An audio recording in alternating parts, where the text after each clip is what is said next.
mayam ngasi akhoi chene biryani thongdoine ado biryani thongwi process to tap tap na makha chatharasi ahan bada yen do kichi makhai laure aduga jeera spoon ama happe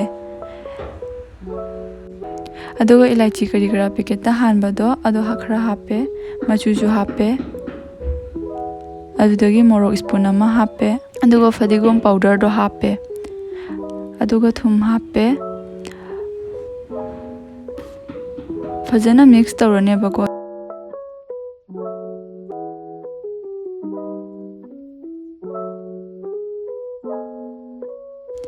yen kg makhai ma lokhi bani na tilhau do 300 to 400 gram ngawraga adum hapu hai aduna khara yamna happe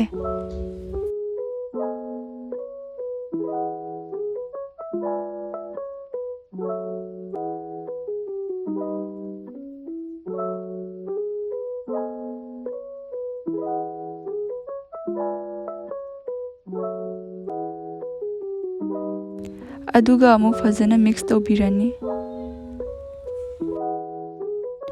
ado sahi biryani masala do ahan bada hapa kauna last ta amu hapaga mix tawre pulap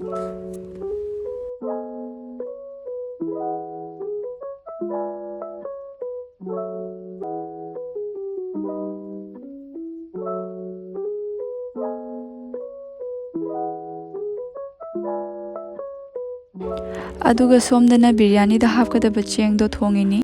morok aduga ngasai gi ilaichi yawa masala do khitang kha hapini thum khara happe aduga mix tawrani 70% mu cook ohendoini mayam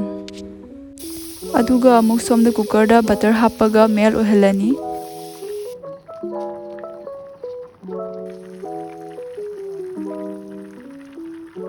aduga ngasai marinate tawkhiba yen do amuk happe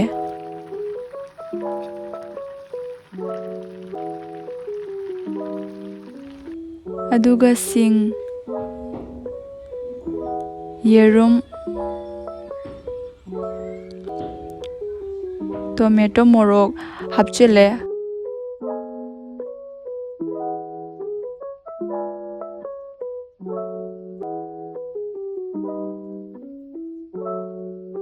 aduga amuk phajana otlani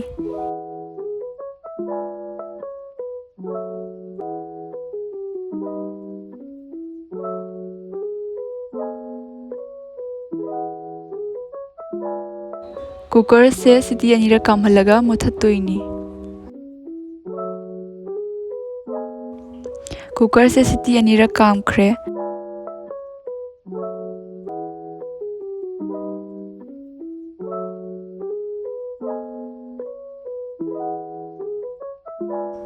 ngasagi 70% mu cook oiba chak to hapchin doini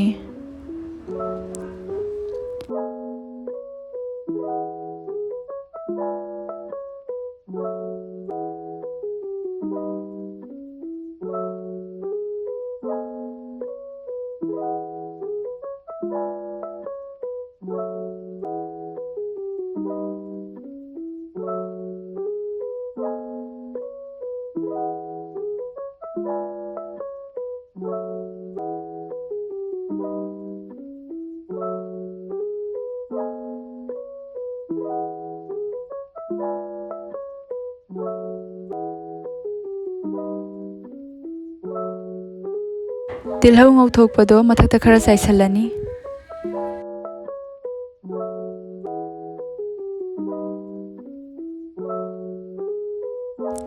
aduga cooker se amu makhum khumjalaga siti kamakchingai da muthattoini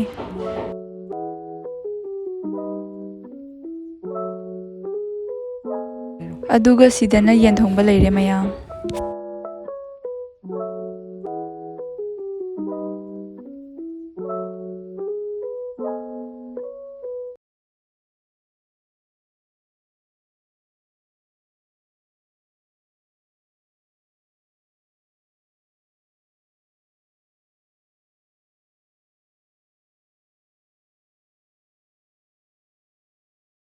Hello guys, welcome back to my new video. Ngasi se biryani sa doi ne bako chicken biryani. Adu sa hui je masana thongba. Kui re bako cha da ba adi mana silchar lai ngai matam da dum toi toi chat pani na ne. Dum ꯆꯥꯏ ꯇꯣꯏꯅ ꯆꯥꯔꯝꯃꯦꯕ ꯑꯗꯣ ꯍꯧꯖꯤꯛꯇꯤ ꯀꯨꯏꯔꯦ ꯆꯥꯗꯕ ꯍꯥꯏꯅ ꯉꯁꯤꯗꯤ ꯌꯨꯝꯗ ꯑꯣꯏꯅꯅꯦ chicken biryani ꯊꯣꯡꯉꯦ ꯑꯗꯨꯒ ꯆꯥꯗ꯭ꯔꯣꯕꯅꯦꯕꯀꯣ ꯁꯤꯗꯅ ꯕꯤꯔꯌꯥꯅꯤ ꯂꯩꯔꯦꯀꯣ ꯑꯗꯨꯒ ꯁꯤꯗꯅ chicken thai ꯂꯩꯔꯦ ꯁꯤꯗꯅ ꯌꯦꯟ ꯊꯣꯡꯕ ꯂꯩꯔꯦ ꯑꯁꯤꯗꯅ ꯎ ꯃꯣꯔꯣꯛꯀꯅꯦ ꯀꯂꯦꯖꯥꯒꯗꯣ ꯐꯖꯅ ꯃꯦꯠꯂꯦꯕꯀꯣ ꯑꯗꯣ ꯑꯁꯤ ꯂꯩꯔꯦ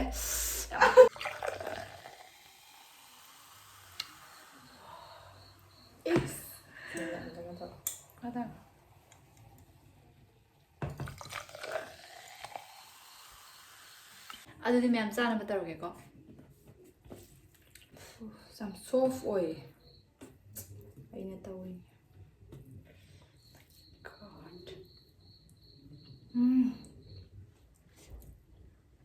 ꯑꯍꯥꯟꯕ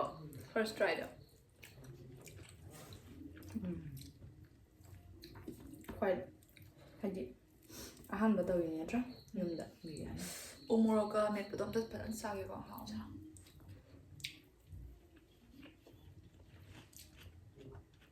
ꯍꯥꯎꯋꯦ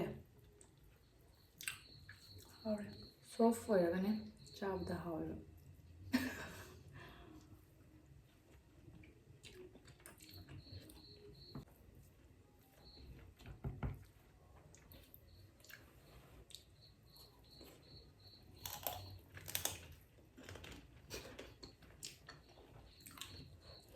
ꯌꯥꯝ ꯀꯂꯦꯖꯥ ꯃꯦꯠꯄ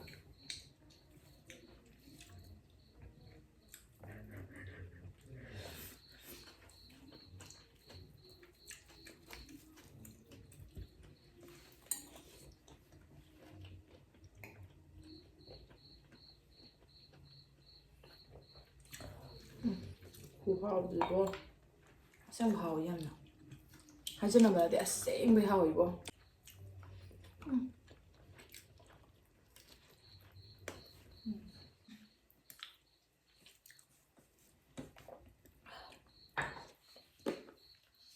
ꯁꯤ ꯁ꯭ꯄꯨꯟꯁꯦ ꯑꯝꯇ ꯄꯤꯔꯛꯀꯦꯔꯣ ꯃꯌꯥꯝ ꯌꯦꯟ ꯊꯣꯡꯕꯁꯦ ꯍꯥꯞꯇꯒꯦꯀꯣ ꯈꯤꯇꯪꯈꯛ ꯌꯦꯟꯁꯦ ꯃꯅꯨꯡꯗ ꯌꯥꯝꯃꯦꯕ ꯌꯥꯎꯔꯤꯁꯦ ꯃꯍꯤꯁꯦ ꯑꯣꯏꯅ ꯍꯥꯞꯀꯦ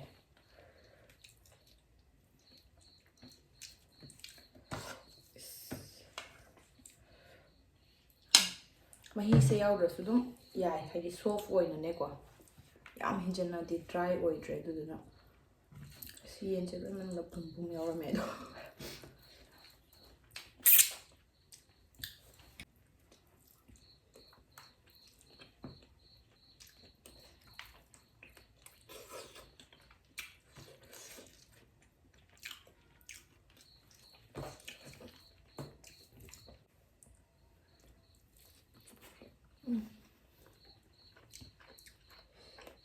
ꯎ ꯃꯣꯔꯣꯛꯀ ꯃꯦꯠꯄꯁꯤꯅ ꯄꯦꯜꯂꯦꯗ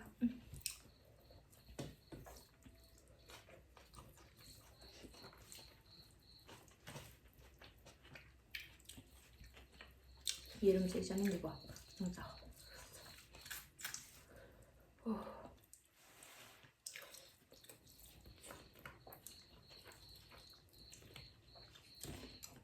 ꯆꯤꯛꯀꯟ ꯃꯐꯩꯁꯦ ꯆꯤꯛꯂꯛꯑꯒꯦ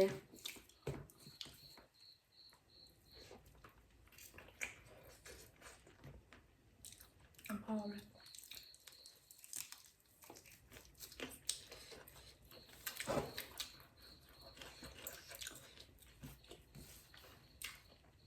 ꯀꯩ ꯍꯥꯏꯔꯤꯅꯣ ꯈꯪꯗꯦ ꯍꯥꯎꯋꯤ ꯕꯇꯔ ꯍꯥꯞꯄꯒ ꯈꯤꯇꯪ ꯇꯧꯕꯅꯤꯅ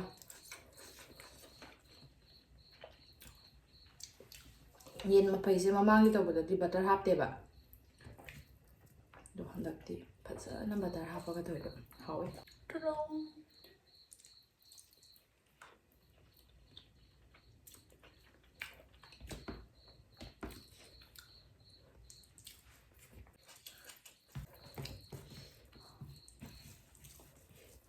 ꯈꯔ ꯃꯣꯜꯂꯦꯀꯣ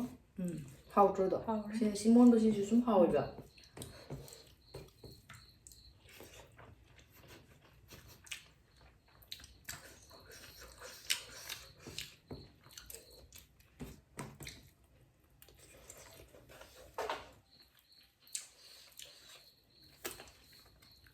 ꯃꯣꯜꯂꯦ ꯍꯥꯏꯁꯦ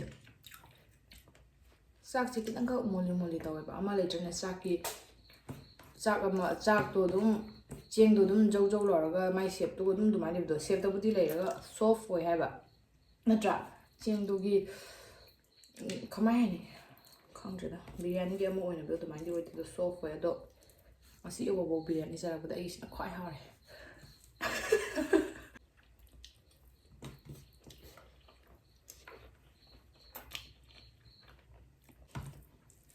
ꯏꯍꯦ ꯌꯦꯟ ꯃꯌꯥꯝꯁꯤꯗꯤ ꯏꯁ ꯑꯣꯏꯃ ꯁꯥꯏꯌꯦ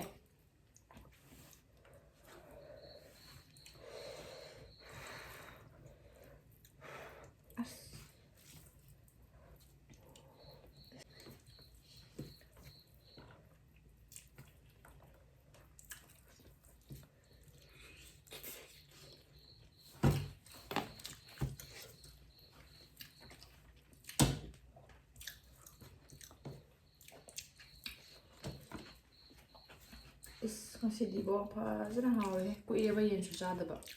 ꯃꯃꯥꯡ ꯆꯥꯔꯛꯄꯗꯨꯒ ꯑꯩꯈꯣꯏ ꯌꯦꯟ ꯆꯥꯗ꯭ꯔꯤ ꯅꯠꯇ꯭ꯔꯥ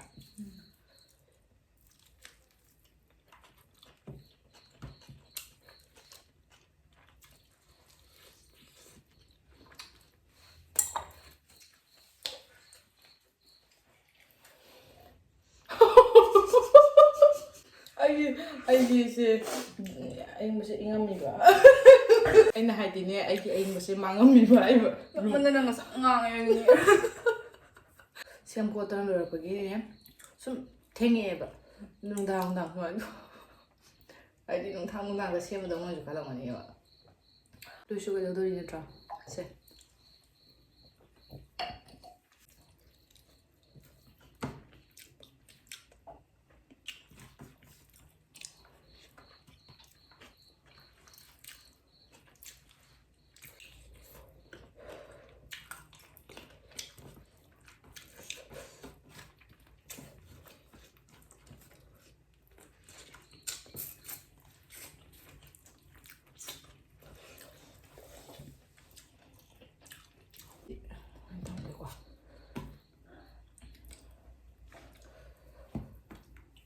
ꯃꯥꯗꯤ ꯄꯨꯛ ꯊꯪꯒꯠꯂꯦ ꯍꯥꯏꯕꯀꯣ ꯑꯗꯣ ꯉꯝꯕ꯭ꯔꯥ ꯌꯦꯡꯒꯦꯁꯦ ꯃꯌꯥꯝ ꯄꯦꯟꯅꯕ ꯆꯠꯊꯣꯛꯂꯣꯏꯔꯦ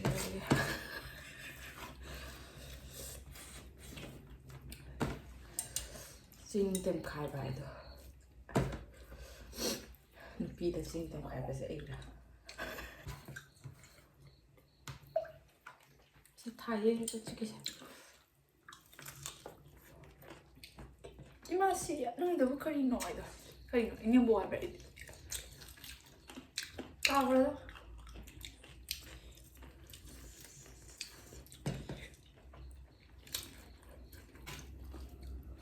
하왜 파잖아 맞다라 하바 더 보자 하야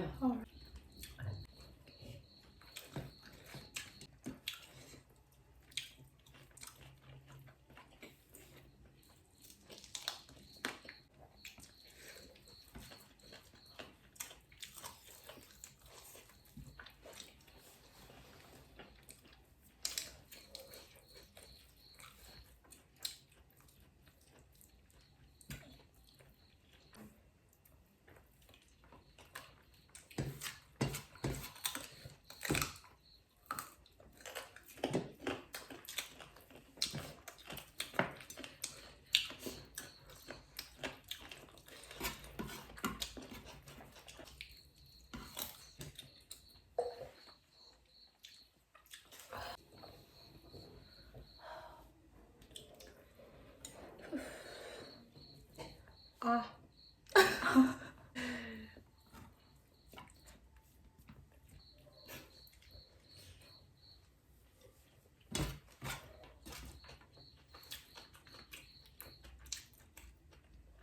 loisilaktoremeä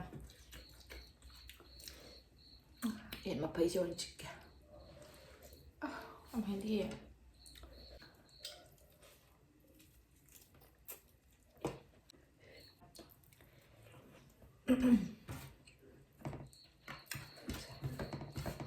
last niitä is voima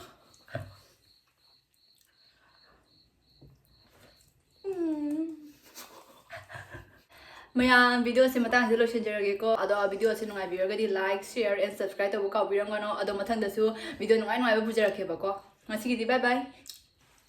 ꯌꯥꯔꯦ